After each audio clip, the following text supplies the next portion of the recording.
muri ino si tubayeko abantu bagawe mu mice itandukanye. Hari abantu bizera Imana ariko hari n'abandi baterekwa na gato ibijanye n'Imana, batemera no kwibaho. No kuvuga uno mugabo bizera Imana yizera ubushobozi bwayo, bakizera ko ariyo ituma bameze uko bameze uyu munsi. No kuvuga bizera ko buri kintu kiba ku bugombe bw'Imana. Muri aba bantu bizera Imana hari abaza amabanga yanditse mu bitabo by'idini ryabo, ariko hari n'abandi nubwo basanzwe bemera Imana ariko batazi amabanga ari muri vyo. Ikintu ukwiye kumenya ukagishyira mu bwenge bwawe nuko muri ico gitabo c'idini harimo imirongo yanditsemwo ifise ubushobozi budasanzwe hamwe n'amabanga menshi y'ivy'impemu hamwe n'ubwami bwo mw'ijuru, ariko kandi harimo n'amabanga y'isi y'umwijima. Nagomba kumenyeshe ko muri ico gitabo c'idini harimo imirongo Satani hamwe n'abansi bawe batifuza ko bomenya, kuko basanzwe bazi neza ibyo ushobora kubashikira mu gihe umenya iyo mirongo hama ukayifata nkama. Barazi ko iyo mirongo niwayizikanako uzogira ubushobozi budasanzwe, ariko kandi ikiyongeyeko nuko ubwami bw'Imana buzoba buri mu ruhande rwawe. Ibanga no kubwira nuko Satani afise umugenzo wo guha abantu ibintu bikayangana kugira ashobore kubibagiza ibyo ubwami bw'Imana, kugira nihagira igihe cyo guhanwa azojane nabo. Kubw'ivyo ukwiye kuba maso cyane ibintu biza imbere yawe bishobora kuba atakindi kintu bigamije atari ukwibagiza ubwami bw'Imana. Uyu munsi muri no video ngiye kubwira imirongo dusanga mu gitabo c'idini Satani n'abasi bawe batifuza ko wosoma. Nitaye ku idini usanga usengamwo, ushaka kuba umukristo cyangwa umuyisilamu, nimba wifuza kumenya iyo mirongo ndaguha ikaze gushika kumenya ino video. Ariko kandi nimba uri umuntu akunda kwiga ibintu bishasha, ndagutumiye fenda kuri sabone kugira ngo uzoronka amavideo ya kimisi yose tuyashizeko. Ibikurikira ni mirongo ishika kuri 5 Satani n'abasi bawe batifuza ko womenya, kubera ko Satani ari umasi w'Imana. Intego yiwe no gushira isi yose munsi y'ubushobozi bwiwe. Ntiyigera ashaka ko abantu bamenya imwe mu mirongo yanditse mu bitabo by'idini, kuko bituma bagira ubushobozi bwo kumunesha.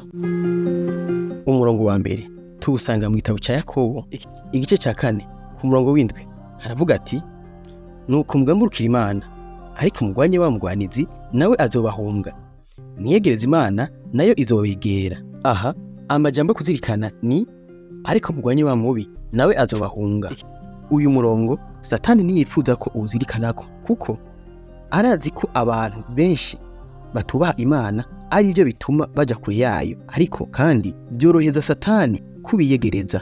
Kuvuga iyo Satani amaze kukwiyegereza agushira munsi y'ubushobozi bwiwe, ibyo bituma ashobora gukora icyo ari cyo cyose yifuza mu buzima bwawe. Ikindi ukwiye gutahura, nimba koko wifuza kwiyegereza Imana hama Satani n'abasi biwe bakaguhunga, nuko uyigamburukira mu kubaha ukugomba kwayo, gutyo nayo izokwiyegereza. Mw'ico gihe Satani nabo bikorana bazoguhunga, kuko wiyegereje Imana y'inyenkomezi. Niyo mpamvu Satani akora uko ashoboye kose kugira ngo uno murongo abantu ntibawumenye, kuko azi neza ko byotuma bagira ububasha kuri we. Umurongo ugira kabiri tuwusanga mu gitabo c'Abaroma igice ca 16 ku murongo wa 19.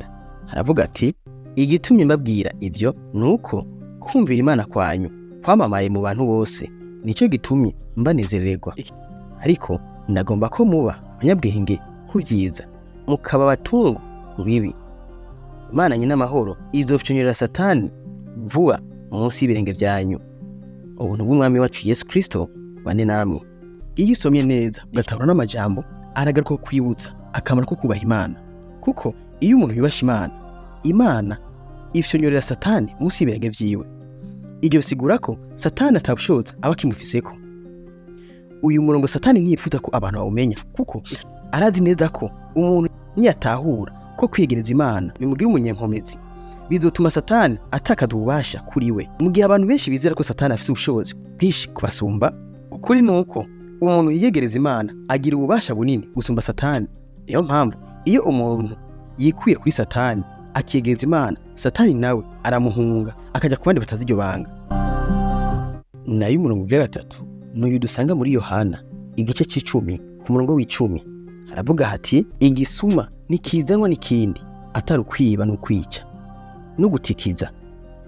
Nanjeho nazanye no kugira ngo zironke ubugingo kandi ziburonke busagutse. Satani ntiyifuza ko abantu batahura uno murongo, kuko arazi neza ko ari umusuma.